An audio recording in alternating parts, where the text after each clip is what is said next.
नमस्कार दोस्तों, आप सभी का स्वागत है मेरे यूट्यूब चैनल पर।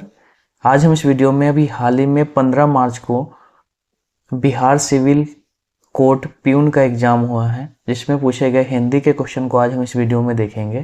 तो चलिए स्टार्ट करते हैं, देखते हैं। क्वेश्चन नंबर 1, अंधेरे कमरे में कुछ भी नहीं दिखाई देता, इस वाक्य में सर्वनाम है। कुछ भी नहीं दिखाई देता, तो कुछ भी यहाँ पर सर्वनाम है। कौन सा सर्वनाम है?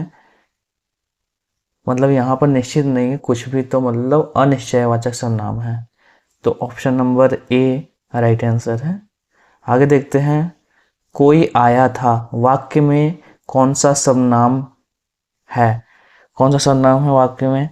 तो कोई आया था। अभी हमने देखा कुछ भी, कोई, मतलब यहाँ पर अनिश्चयवाचक सर्वनाम है, अनिश्चयवाचक।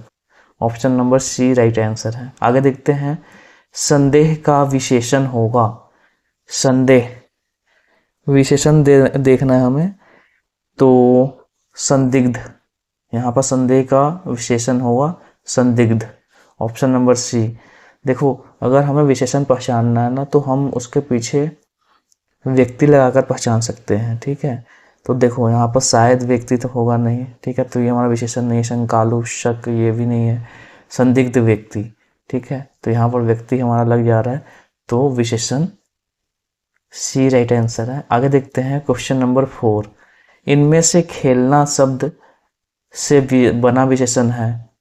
खेलना से विशेषण हमें देखना है, तो देख लो, खिलाड़ी। खिलाड़ी होगा, खेलना से कौन सा बन सकता है? खिलाड़ी बनेगा। दयालु बनेगा नहीं। खेल, खेल विशेषण नहीं है, खेल व्यक्ति होगा नहीं, खिलाड़ी भी, ठीक है। Option number C right answer है। आगे देखते हैं क्वेश्चन नंबर 5, निम्नलिखित में से कौन सा शब्द देशज है? देशज कौन सा शब्द है बताओ?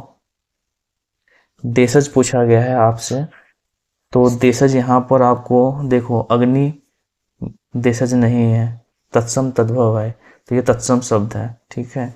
प्रार्थना, खेत, लोटा, लोटा यहाँ पर देशज शब्द है।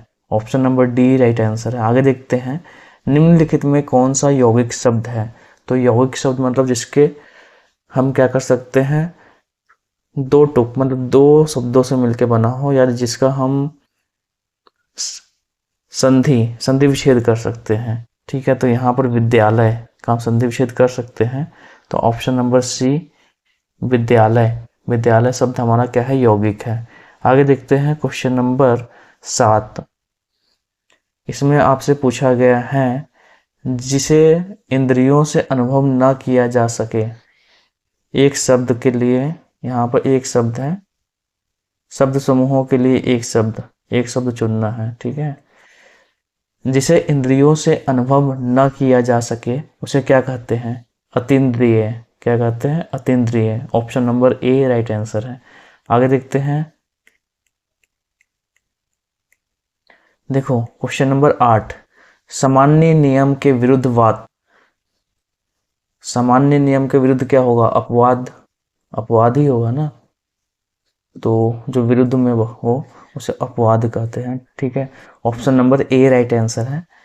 जो मुश्किल से प्राप्त हो, जो मुश्किल से प्राप्त हो क्या होगा? दुर्लभ।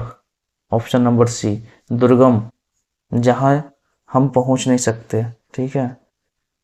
दुर्गम। सुलभ, जो आसानी से प्राप्त हो जाए, ठीक है।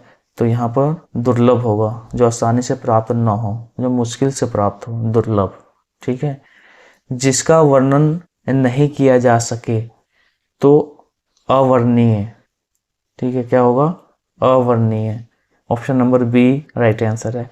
नेत्री शब्द का पुल्लिंग होगा, नेत्री शब्द का पुल्लिंग नेता, ठीक है। आगे देखते हैं क्वेश्चन नंबर 12, ने किस कारक की विभक्ति है? कर्ता ने। कर्ता कारक की विभक्ति है, कर्ता। Option number C right answer है। आगे देखते हैं, मेरे दोस्त के लिए चाय लाइए। इस वाक्य में कौन सा कारक है? के लिए है, तो के लिए कौन सा कारक होगा? देखो, कर्ता ने कर्म को करण से संप्रदान को के लिए, तो संप्रदान कारक है यहाँ पर संप्रदान को के लिए, तो के लिए है ना यहाँ पर, तो संप्रदान कारक होगा। Option number D right answer है। आगे देखते हैं क्वेश्चन नंबर 14। इसमें आपसे पूछा गया है निम्नलिखित वाक्यों में रिक्त स्थान की पूर्ति के लिए दिए गए विकल्प में से करें। देखो, ताजमहल का अद्भुत नमूना है, शिल्पकला का, चित्रकला का, मूर्तिकला का, स्थापत्य कला का अद्भुत नमूना है। Option number D right answer होगा। आगे देखते हैं, मोहन ने डैश से देशभक्ति का संकल्प लिया, किससे?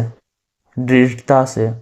Option number D right answer है। आगे देखते हैं, इसमें है शुद्ध वर्तनी वाले शब्द का चयन कीजिए। देखो, शुद्ध वर्तनी, इसमें देखो दीर्घायु, दीर्घायु पूछा गया है, तो दीर्घायु ये नहीं होगा, ये भी नहीं होगा, ये भी नहीं होगा। कौन सा सही है? Option number A right answer है। आगे देखते हैं, अध्ययन, तो अध्ययन में कौन सा सही है? देखो, ये वाला सही है, अध्ययन। Option number C right answer है। आगे देखते हैं, शब्दों का सही संधि विच्छेद, महोत्सव तो महाजोर उत्सव, क्या होगा? महाजोर उत्सव। Option number B right answer है, महोत्सव का संधि विच्छेद। आगे देखो, अत्यधिक, अत्यधिक का संधि विच्छेद क्या होगा? अति जोर अधिक, अति जोर अधिक। Option number B right answer है। आगे देखो, क्वेश्चन नंबर 20, मृगनयन समास देखना है, कौन सा समास है। ठीक है, मृगनयन में कौन सा समास है? तो मृग नयन, मृग के समान नयन, क्रमधारी समास होगा। Option number B right answer है। नीलांबर, नीलांबर में कौन सा समास है? नीला है जो अंबर, नीलांबर, क्रमधारी समास। ठीक है, option number D right answer है।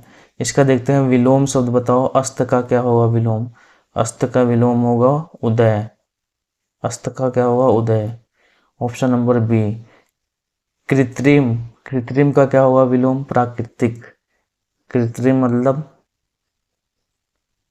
जो बनाया गया है, प्राकृतिक जो प्रकृति से प्राप्त है। ठीक है, तो प्राकृतिक होगा।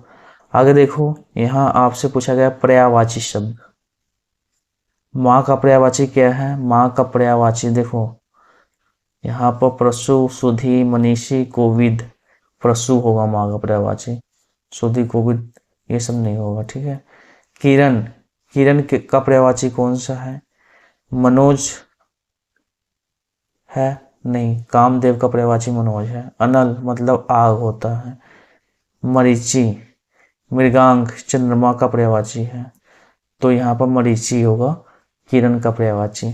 ठीक है, option number C right answer है। आगे देखते हैं, क्वेश्चन नंबर 26, संकल्प का पर्यायवाची है, संकल्प, हालांकि यहाँ पर पर्यायवाची नहीं पूछा है, आपसे उपसर्ग पूछा गया है जो किसी शब्द के आगे जोड़ता है।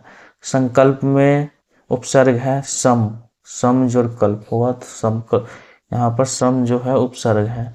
आगे देखो, अभ्यागत, अभ्यागत में उपसर्ग बताओ? अभी, अभ्यागत में अभी उपसर्ग होगा। आगे देखते हैं नेक्स्ट, क्वेश्चन नंबर 28, इसमें आपसे प्रत्यय पूछा गया है, बताओ प्रत्यय क्या है। देखो, आंशिक में प्रत्यय होगा जो किसी शब्द के पीछे जुड़ता है, इक प्रत्यय होगा, आंशिक, अंश जोड़ इक, आंशिक। ठीक है, अंतिम, अंतिम में कौन सा प्रत्यय होगा? इम। ठीक है, option number C right answer है। लोकोक्ति, मुहावरे और लोकोक्ति के अर्थ बताने हैं इसमें। ठीक है, एक, एक आंख न भाना, एक आंख न भाना मतलब उपेक्षा करना नहीं, विरक्त होना नहीं, तटस्थ होना ये भी नहीं होगा, बिल्कुल अच्छा ना लगना। हम बोलते हैं ना कि एक आंख वो नहीं भाता है, मतलब बिल्कुल मुझे अच्छा नहीं लगता वो। ठीक है, एक आंख न भाना मतलब बिल्कुल अच्छा ना लगना। Option number D right answer है। आगे देखते हैं, क्वेश्चन नंबर 31 है, दिल पसीजना, दिल पसीजना मतलब दया आना। Option number A right answer है। थक जाना तो होगा नहीं, दिल पसीना, शोक प्रकट करना, दिल को लुभा लेना, दया आना। Option number A right answer है। प्रयागराज संज्ञा की दृष्टि से है, कौन सा संज्ञा है बताओ प्रयागराज में? तो जब हम किसी शहर व्यक्ति के नाम को, तो व्यक्तिवाचक संज्ञा होता है हमारा, ठीक है। तो व्यक्तिवाचक संज्ञा, प्रयागराज किसी शहर का नाम है तो व्यक्तिवाचक संज्ञा, ठीक है। यहाँ पर देखो इसमें से भाववाचक संज्ञा है, भाववाचक संज्ञा। तो देखो विशेषण और भाववाचक संज्ञा के बीच अगर हमें अंतर देखना है तो सबसे पहले हमें व्यक्ति लगा कर देखना पड़ेगा। जिसमें व्यक्ति लग जाए वो क्या है, विशेषण है, जिसमें नहीं लगे वो भाववाचक है।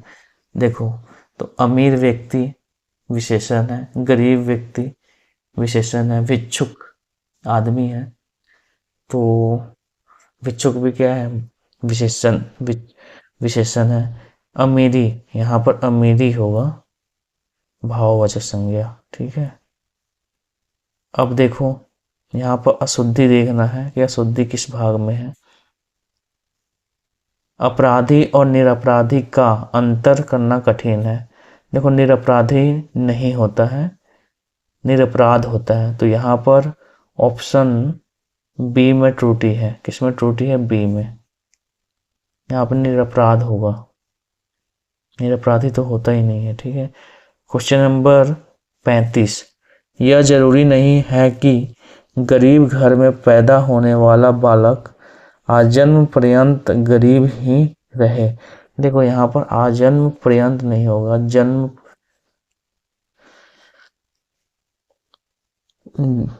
जीवन पर्यंत होगा, ठीक है। आजन्म पर्यंत नहीं होगा यहाँ पर, ठीक है। तो इसी भाग में त्रुटि है, सी भाग में, ठीक है। ऑप्शन नंबर सी में त्रुटि है। आगे देखो अब इंग्लिश के क्वेश्चन है, हिंदी के ख़त्म हो गए। तो आई होप वीडियो आपको अच्छी लगी होगी। अगर वीडियो अच्छी लगी तो लाइक करिए, सब्सक्राइब करिए, शेयर करिए। मिलते हैं नेक्स्ट वीडियो में। जय हिंद, जय भारत।